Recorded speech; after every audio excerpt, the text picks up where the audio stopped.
Eu participo, junto com o meu coletivo, o pessoal, desde 2010, acompanhando as ações com relação aos desabrigados, participando da luta pelos direitos dos desabrigados. Então, na verdade, a proposta da CPI não surgiu aleatoriamente.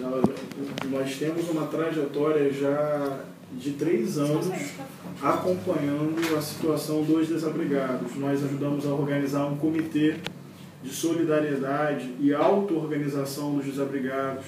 Todos os atos que aconteceram nesses últimos 3 anos, os protestos públicos, nós também articulamos junto aos desabrigados. Celebrações de Páscoa, de Natal, eu também sou teólogo, várias vezes também estivemos atuando junto a isso. Então, da própria militância e do próprio acompanhamento dessa situação ao longo de 3 anos, é que agora, como vereador, nós identificamos que a situação ainda é muito trágica, a situação ainda é muito desoladora e as políticas públicas posteriores a abril de 2010, as políticas públicas, ou por ausência delas, ou por ineficiência, ou irregularidade delas, o fato é que 3 anos depois a situação ainda é muito semelhante. Então, dia 5 de abril de 2010 foi muito trágico, mas na vida dos desabrigados, eu falo isso com tristeza, não tem tanta diferença entre o dia 5 de abril de 2010 e hoje. Então, o que aconteceu nesses 3 anos? Porque temos contratos, convênios, dinheiro público, e seja em termos estruturais, habitação, ou em termos emergenciais, abrigo, a situação é de reprodução das condições da tragédia.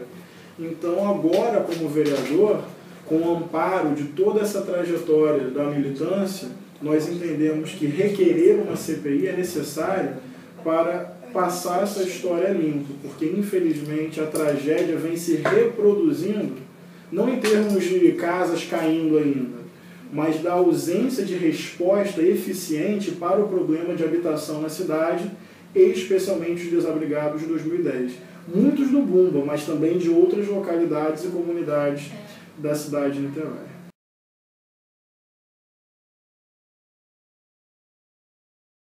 Era para ser um abrigo temporário. O 4º GECAM é um abrigo e o 3º BI. Depois o 4º GECAM foi desativado. Nós até hoje não entendemos o porquê disso. Porque já que não tem habitação digna ainda, o que é um problema, por que o 4º GECAM foi desativado? Famílias saíram do 4º GECAM e foram transferidas para uma casa? Ainda não. Algumas foram transferidas para outro abrigo, o 3º BI. Então era para ser um abrigo temporário. 3 anos já é tempo demais. Realmente. E quando nós chegamos lá novamente, encontramos uma situação mais do que precária. Eu chamaria de situação desumana, desesperadora. Você não gostaria de passar lá nem 24 horas. E ter aquilo como o seu lar é ainda mais desesperador. Por quê? É um depositário de gente, um local abandonado. Eu vi lá esgoto a céu aberto, eu vi lá lixo acumulado, eu vi lá vários apartamentos, quartos e banheiros, por exemplo, sem vaso sanitário. Eu vi lá quartos em que, em função da chuva, houve infiltração e a pessoa perdeu os seus móveis dentro do abrigo. Tem uma frase que me chamou muita atenção, quando a mulher disse: estou desabrigada dentro do abrigo. E depois eu conheci uma moça que diz: eu já estou desabrigada 4 vezes. Quando caiu o Bumba, fui para o 4º GECAM. Depois o 4º GECAM é fechado, eu sou transferida para o 3º BI. No 3º BI, infiltra o quarto, eu fico sem abrigo no abrigo. E agora que era para ir para o Zil da Armes 1 e 2, não sei o que vai acontecer porque 2 dos 11 prédios demoliram. Então é uma situação assim muito desumana. O que aconteceu é o seguinte: a previsão era que eles saíssem de lá mês que vem. Abril, esse mês, já estamos em abril. Aconteceu o que aconteceu. Dos 11 prédios do Zil da Armes, 2 tiveram que ser demolidos.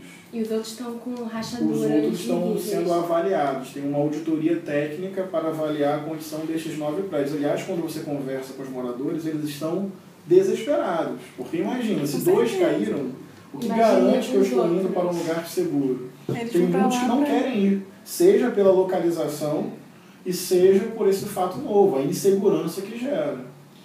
Então, agora, a nova previsão é para o segundo semestre. Então, eles vão ficar no terceiro BI pelo menos mais 6 meses. A prefeitura, depois destas denúncias, ela está renovando contratos de prestação de serviços para o terceiro BI. Então, a expectativa é que nesses próximos 6 meses, eles pelo menos tenham melhores condições lá, em termos de alimentação, infraestrutura, água, coisas básicas que lá eles não têm. Mas previsão, segurança. Tempo, 6 meses. Agora, o que se espera é que diante dessa denúncia da imprensa pautando isso, é que pelo menos as condições no abrigo sejam melhores enquanto o Zilda Artes 1 e 2 não fica pronto, né? Mas são pelo menos mais 6 meses.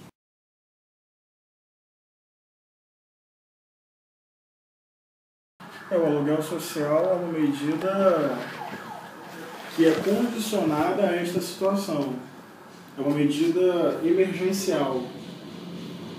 Ela vai sendo prorrogada de acordo com o prolongamento da própria situação, é o que a Mari está dizendo. A situação não é resolvida plenamente, ou seja, a pessoa não tem acesso ainda à moradia, se encontra em uma situação vulnerável nesse sentido, então ela tem o direito ao aluguel social. Isso vai se prorrogando enquanto a medida da habitação não é plenamente garantida. Por exemplo, as pessoas que foram agora para aquele condomínio em Viçoso Jardim, elas tiveram seu aluguel social suspenso no momento em que elas entraram naquele condomínio. Entre parênteses aqui, um condomínio que foi entregue vários apartamentos sem janela, sem piso, com rachadura, infiltração, e o pior, na lateral tem uma encosta, e essa encosta tem risco de desabamento. Nós fizemos essa denúncia. Isso é tragicômico. Uma pessoa que vai para um abrigo por causa de deslizamento... Ir para um lugar correndo risco. Já é o condomínio, né? O condomínio que teoricamente resolve a situação, mas o fato é que o aluguel social ele tem esse condicionante. Agora também é alvo de investigação. Ele está na justificativa da CPI, porque são inúmeros os indícios de irregularidade ao longo de 3 anos. Seja de desvio de verba, seja falta de transparência no cadastro. Porque tem várias famílias desabrigadas desde 2010 com muita dificuldade de acesso ao aluguel social. Então são pelo menos 2 frentes de investigação. A destinação da verba do aluguel social, por um lado, e o cadastramento de famílias, por outro. Essas 2 frentes, ao longo de 3 anos, já apresentaram indícios de irregularidade. Também cabe à CPI se debruçar sobre isso e ter a questão do aluguel social como mais um alvo da sua investigação.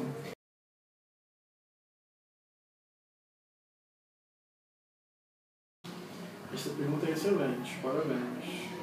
Eu gosto de perguntas que tratam tanto do técnico quanto do humano. O verbo comover é muito humano e às vezes falta isso na política, senso de humanidade. E talvez seja isso que mais me comove. É perceber como, infelizmente, a vida humana ganha preço e valor de acordo com a sua classe social, a sua cor, a sua moradia, o seu endereço. Porque quando eu vou ao terceiro BI e vejo pelo menos 240 pessoas em uma situação desumana e me pergunto por que isso não foi resolvido, por que essas pessoas vivem desta maneira, a resposta desta pergunta me comove. Ou seja, a ausência de prioridade no poder público no atendimento das demandas sociais. Isso me comove. Olhar aquelas pessoas naquela situação, seres humanos, com dignidade intrínseca à condição de ser humano. Estou resgatando aqui um conceito lá de trás chamado direito natural, ou seja, é humano, tem direitos próprios inalienáveis. Não cabe ao Estado dar nem tirar, cabe ao Estado respeitar e proteger. mas parte da nossa sociedade está destituída de humanidade, de visibilidade social. Porque essa situação é tão dramática que deveria ser pauta da política pública, da imprensa, quase que cotidianamente. Mas por que não aparece? Por que não comove? Então sabe o que me comove? A falta de comoção. O que me comove é a falta de percepção de que são seres humanos vivendo, às vezes, sem ter os seus direitos animais garantidos. Eu defendo os direitos humanos, mas às vezes nem os direitos animais, ou seja, beber e comer, para reproduzir as condições de vida do seu organismo. Às vezes nem esses direitos são garantidos. Então me comove quando o poder público, que poderia ter políticas e planejamento para a resolução dessa situação, se omite e faz outras opções. Eu vou dar um exemplo muito rápido para responder isso de forma técnica e ao mesmo tempo transparecendo o que eu sinto. Quando eu comparo a situação dos desabrigados com o crescimento da especulação imobiliária em Niterói, por exemplo, estamos agora diante de um projeto de revitalização do centro de Niterói.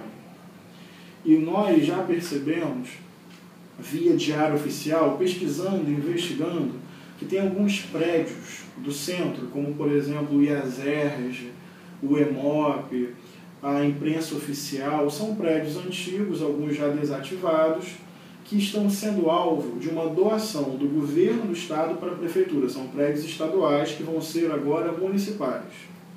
E esses prédios vão entrar em um estudo, você vai entender onde eu quero chegar. Esses prédios centrais vão entrar agora em um estudo de parceria público-privada. Algumas construtoras, como Andrade Gutierrez, o Debrecht, OAS, estão interessadas, declararam interesse nesses prédios. Então, está se fazendo um estudo para viabilizar uma parceria público-privada em que esses prédios vão ser tomados por essas construtoras. E eu pergunto, a finalidade destes prédios tende a ser habitação popular? Essas grandes construtoras têm interesse em fazer prédio, em fazer moradia para pessoas com renda de 0 a 3 salários mínimos? Possivelmente não. Isso me comove. Saber que há uma segregação socioespacial em que os espaços urbanos são pensados à luz dos interesses do mercado e não à luz dos interesses sociais. Então, o pobre, para ele, sobra espaço. Sobra não no sentido em abundância. Sobram espaços, às vezes, que sequer têm estrutura geológica adequada para o prédio em que eles vão morar.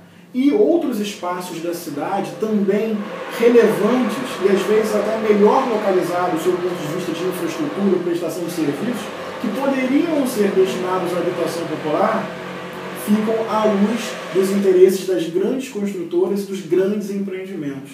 Então, quando eu olho para aquela situação e vejo a maneira como o poder público se comporta e vejo a negociação dos espaços urbanos, não considerando o problema da habitação, isso realmente me comove, porque eu vejo que quem pode gerar solução apenas reafirma o problema. Ou seja, a falta de comoção no poder público me comove.